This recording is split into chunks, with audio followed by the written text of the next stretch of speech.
Hey guys, One by Manacake here, and I'm bringing you a few little patch notes for patch 5.3 that is coming out soon. Basically there's a new BG, it's called Gold Rush, and the basically description is: in the new battleground situated in the Valley of the Four Winds, the Horde and the Alliance continue their war for Pandaria's precious resources. While the two factions battle for controls over mines, they must also protect their own resources from being stolen and turned against them. So it's saying something about resources, so it might be just hold a base, get points, and saying something about you can steal other people's resources and turn them against them. So yeah, haven't been able to find any pictures or anything to go on. So yeah, I'm not sure really to be honest with that. For Druid, well basically all the class changes are well, only a few classes actually have changes at the moment, so they've only just released them. But mainly they're just like their buff mana cost reduced. I mean, that's all they've really put out so far. So Druid, here we have Mark of the Wild mana cost reduced to 5, down from 10. And Symbiosis, Intimidating Roar, has been cooldown is increased to 90 seconds, sorry, up from 60.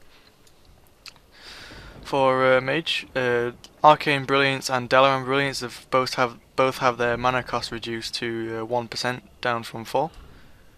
Windwalker, Legacy of the Emperor, and the White Tiger have the same, basically reduced to 1% mana. Paladin, everything like Kings and Might has been reduced to 5% mana, down from 22.3 apparently. Priest, Power Word Fortitude, has mana cost reduced to 1, down from 4.4. And there are all the class changes that they've only just put out, so yeah. They do have some really significant changes for PvP though. So PvP, in addition to the information explained for the reasoning behind PvP changes, will be available very soon. So they haven't actually released why they're doing this; they've just told you what they're doing. So basically, all characters now have a baseline resilience of 65%.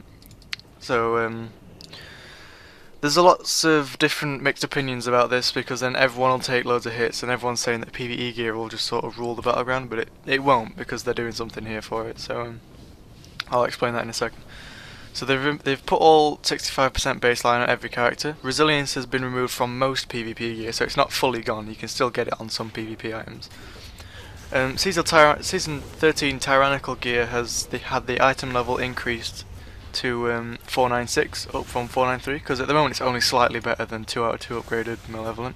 So yeah, they're up in that. Season 13 Tyrannical Elite gear has had their item level decreased to item level 496, down from 512. So they're making it so there's not just this amazing massive gap between Elite gear and normal Tyrannical, because at the moment Elite Tyrannical is like a lot better than normal Tyrannical. So I know no one can get it yet, but like still. Yeah, battlegrounds, rated battlegrounds, and arenas now have an item level cap. So this basically stops people going in with PvE gear and just dominating. So I mean that's good, but that's going to basically destroy world PvP, because there's no item level on world PvP obviously. So yeah, it's alright I guess, but yeah, they're bringing out a new 2 new changes for the arenas. Actually, they're bringing out a new arena, which is the Shadowpan arena, which is basically just like a Kunlai Summit sort of. It's hard to explain. The Shadowpan Monastery, basically, it's just like a top of a mountain with all that. I'll put a picture up, basically. And they've changed the Blade's Edge. I think it's Blade's Edge. The one with the bridge in the middle. Now, instead of ropes, they're actually having bridges, so it's going to be like really hard to fall off it. And they're also having like ramps on the side of the bridge, where basically you have your middle bridge, and when you go across the rope on that little platform, they're going to have a ramp there so you can get up there. I'll put another picture of that as well. So yeah, that's all that's been released so far basically. Just the background video has just been me just doing some PvP dailies. But yeah, so yeah, thanks for watching, and subscribe for more videos.